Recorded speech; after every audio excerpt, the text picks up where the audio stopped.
বিভিন্ন স্থানত গলে ছাত্ৰ ছাত্ৰীসকলে এডিআৰইৰ পৰীক্ষাসমূহ কেতিয়া অনুষ্ঠিত হ'ব সেই বিষয়েও মোক প্ৰশ্ন কৰে।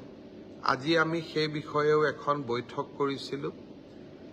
এডিআৰইৰ আসাম ডিৰেক্ট ৰিক্ৰুটমেণ্ট এক্সামিনেশ্যন, যাক আমি চমুকৈ এডিআৰই বুলি কওঁ, এডিআৰইৰ গ্ৰেড 3 পোষ্টসমূহৰ পৰীক্ষা 15, 22 আৰু 29 ছেপ্টেম্বৰত অনুষ্ঠিত হ'ব।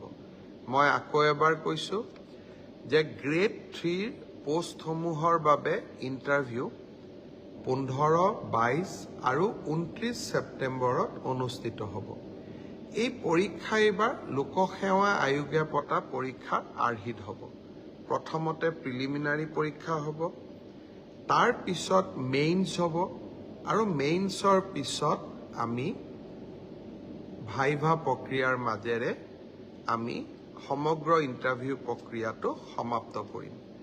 প্ৰিলিমছ এক্সাম তৃতীয় শ্ৰেণীৰ পদসমূহৰ বাবে 15, 22 আৰু 29 ছেপ্টেম্বৰত অনুষ্ঠিত হ'ব।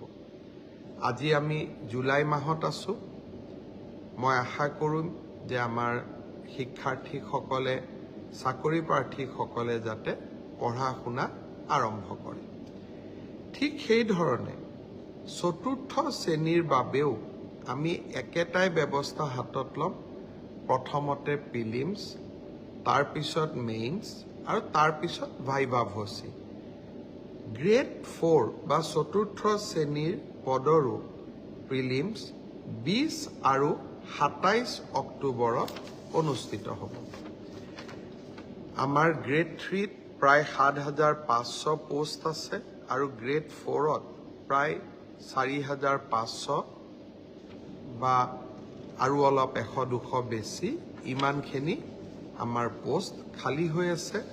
এটা স্বচ্ছ নিযুক্তি প্ৰক্ৰিয়াৰ মাজেৰে আমি এই পদখিনি পূৰণ কৰিম।